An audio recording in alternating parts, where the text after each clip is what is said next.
다음은 복지정책과 소관예산안에 대한 설명 및 질의답변을 진행하겠습니다. 박희열 복지정책과장님 나오셔서 소관예산안에 대해서 설명해 주시기 바랍니다.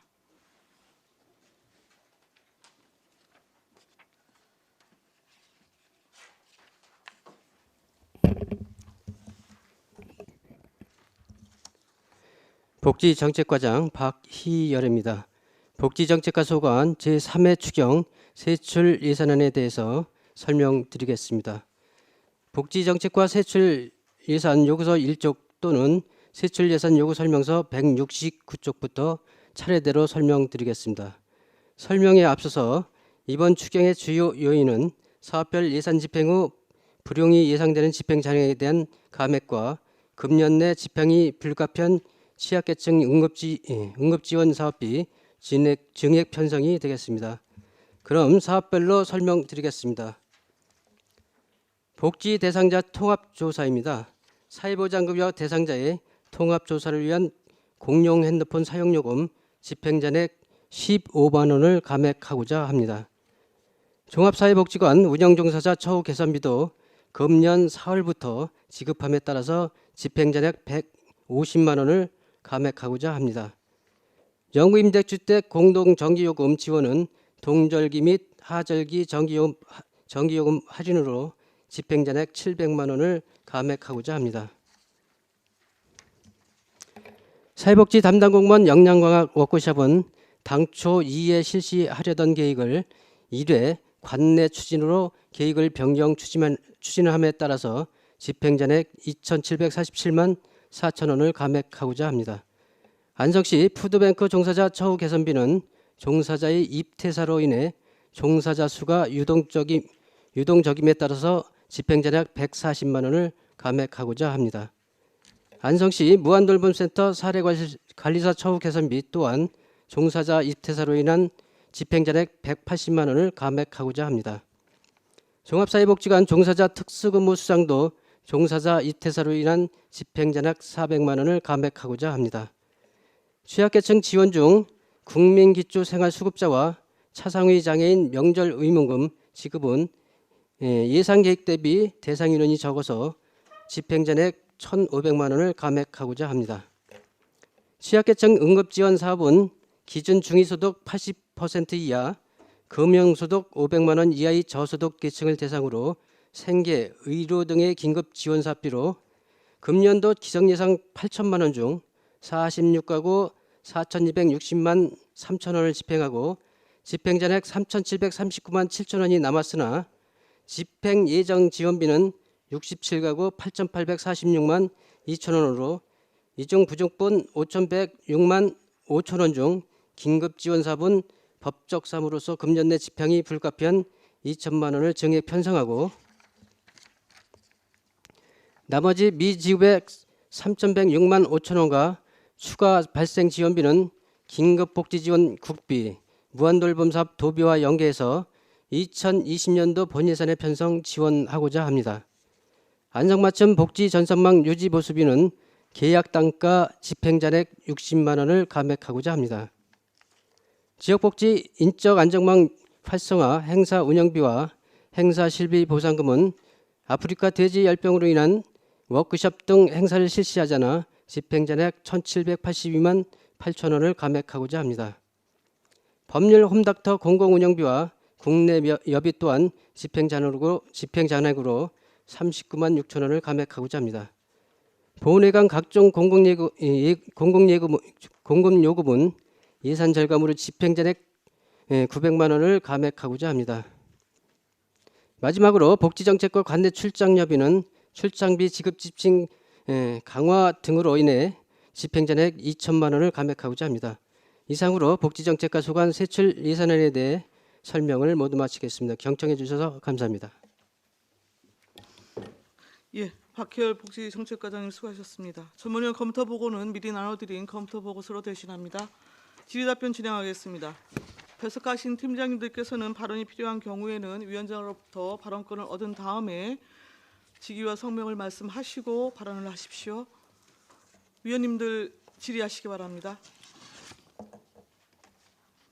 안정열 의원님 말씀하십시오. 예, 안정열 의원입니다. 한 가지만 딱 여쭤보겠습니다. 172페이지 사회복지 담당 공무원 역량 강화 워크숍. 이렇게 아까 관 외에서 할 거를 관 내에서 해가지고 예산이 남았다고 그러는 것 같은데 이거는 아프리카 열병하고는 관계 없는 거예요? 예, 관계 없습니다. 그거는 매년 근데 원래 관 외는 주로 어디서 교육을 받으신 거예요? 지난해는 2회에 걸쳐서 2박 3일씩 제주도에서 했고요. 네. 그 전년도에는 강원도에서 했고 뭐 이게 네. 지역마다 이게 들어가면서 했었는데 올해는 뭐 굳이 이부에서 했느냐 관내에서 좀 했으면 좋겠다 그런 방침하에서 그것도 하루만 해서 많이 집행 잔행이 발생했습니다. 1박 2일 하던 거를 하루에 하고 그것도 운전 예, 우리 지역 내에서 해가지고 발생이 된 거네요. 예, 예. 어떻게 보면 뭐 예산 절감은 잘해 주셨는데 왜 이걸 미리 그 당시 생각을 못 하셨나? 왜 그때 아예 그냥 글쎄 저기 내부에서 하는 걸로 해가지고 올리지랑. 상반기 때 시청에 좀 음. 불미스러운 일도 있고 그래서 조금 기회를 보다가 여러 가지 여건 때문에 거기 단출하게 했습니다. 우리는 그 내년도에는 어떻게? 내년은 정상적으로 할 정상회로 계획입니다. 정했습니까? 예. 예, 알겠습니다. 네. 송미찬 의원님 말씀하십시오. 네, 안녕하세요. 과장님 송미찬 의원입니다. 연일 고생이 많으십니다. 171페이지에 보면 영구 임대주택 등에 대해서 500가구가 지금 혜택을 예. 받고 있잖아요. 예. 근데 이 영구 임대주택이 어디 있는 겁니까 혹시?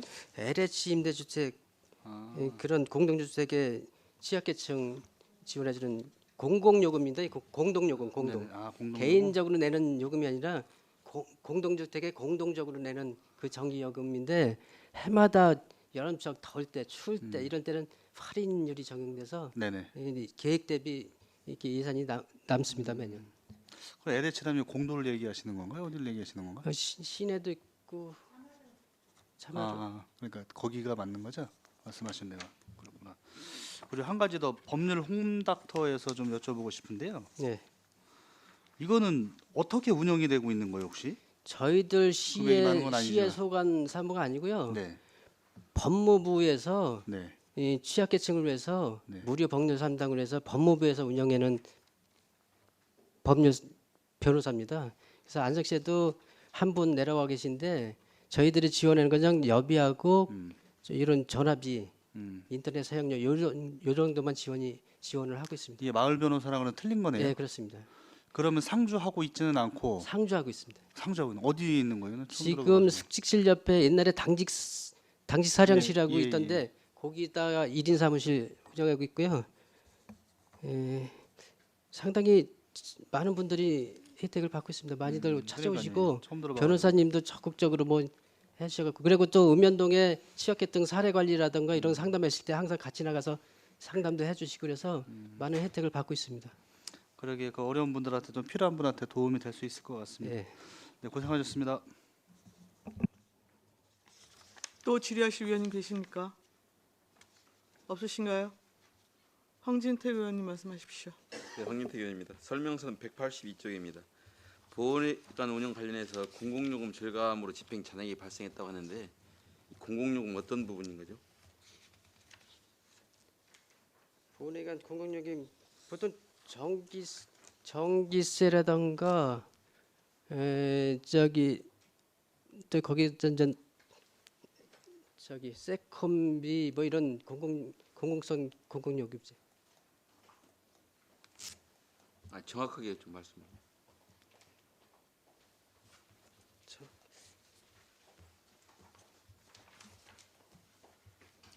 정확한 데이터는 좀 예산서를 봐야 되겠습니다. 네. 근데 지금 준비가 안 됐네. 혹시 팀장님 자료 혹시 가져오신 건가요? 추가 설명하시겠습니까? 팀장 김인아입니다. 거기에 필요한 전기요금이나 아니면 이제 승강기 요금, 용역비라든가 수도요금 이게 해당이 되겠습니다. 그리고 또한 거기에 사용할 수 있는 저기 에어컨 필터라든가 이런 거 용역이라든가 청소 이런 것까지 다 포함됩니다. 이상입니다. 요 세 분의 자료 제출 요구합니다. 예, 알겠습니다. 그다음에 183쪽입니다. 지금 관내 출장 여비 집행 잔액이 많이 발생했는데 관내 출장이 많이 안 나간 이유는 무엇인가요? 안 나간 이유보다는요. 네. 그 전에는 월행협이 수당 정도로 이렇게 집행해 오던 게 이게 집행 가면 갈수록 집행 지침이 강화가 돼서 기본 시간 4시간, 뭐 기본 거리 몇 킬로, 뭐 출장 내용 이런 거에 따라서 집행하게 돼 있어서 이게 상당히 애로점이 많습니다. 그래서 저 같은 경우도 수시로 왔다 갔다 하는데 뭐 이거 타자고 4시간 그대로 아무 나가 있을 수도 있고 수시로 필요하면 나갔다 들어왔다 이런 게 출장인데 상시적으로 출장이 이루어지는데 이걸 출장비 개념으로 이게 관리가 안 돼서 그래서 많이 그게 문제가 있습니다. 그래서 예, 다른 부서 공동적으로 지금 출장 여비 부분이 지금 과다 상계됐다 이제 그렇게 저희는 판단을 하고요. 또 다른 부서에도 여비 부분이 많이 이제 그 감액이 예산을 왔어요. 세웠을 그래서 때는 그 본 예산 편성할 때 여비 부분 꼼꼼히 살펴서 다시 그래서 제대로 좀 편성해 달라는 그런 네. 말씀을 드리려고 하는 겁니다. 내년도 예산에는 많이 내려갔습니다. 다른 부서 공이 마찬가지로 예. 출장 여비 부분이 잔액이 많이 발생했습니다. 그래서 실제 제가 봤을 때는 출장을 많이 안 간 게 아니고 이 여비 자체를 과다상계다 보니까 이런 집행 잔액이 발생했다 이렇게 판단되거든요. 예, 알겠습니다. 네, 이상입니다. 네. 또 질의하실 의원님 계십니까? 177쪽 취약계층 응급지원 사업하고 관련해서 좀 여쭤볼게요. 네.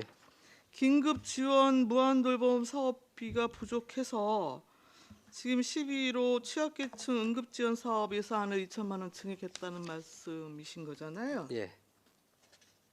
잘 이해가 안 가는데요.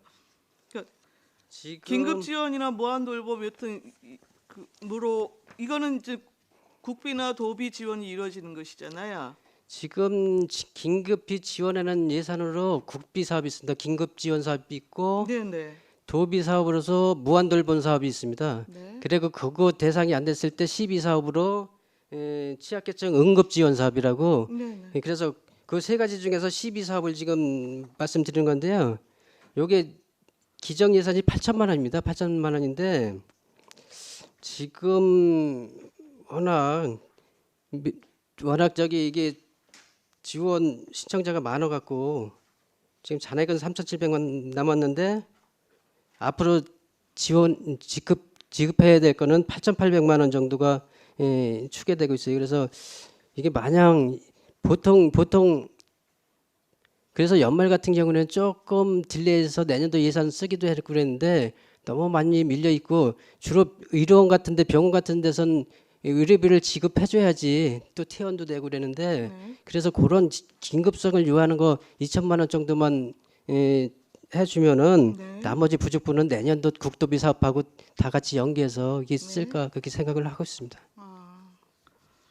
아니 근데 무한돌봄 도비 사업도 이번에 이 기준을 신문에서 또 보셨겠습니다. 기준을 완화해 버려 갖고요. 네. 수혜 폭이 더 넓어지고 막 그러다 보니까 과다로 또 많이 신청이 들어오고 그래서 연말에 많이 몰리고 있습니다. 이게.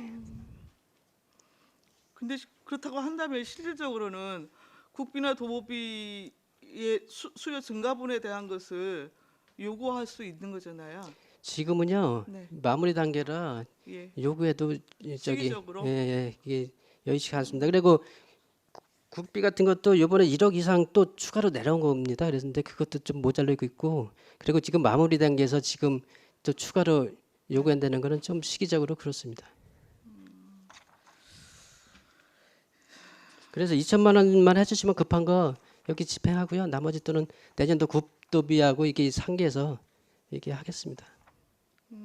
그럼 여튼 국도비 추가 증액에 대해서는 여튼 시기적으로 좀 어려움이 있어서 긴급한 사안 부분에 대한 대응 시비를 우선적으로 좀 예. 편성을 하신 걸로 이해하면 되겠죠. 예. 알겠습니다. 추가 질의 없으시죠? 복지정책과 소관 예산안에 대한 설명 및 질의답변 마치겠습니다. 박희열 복지정책관님과 공직자 여러분 수고하셨습니다.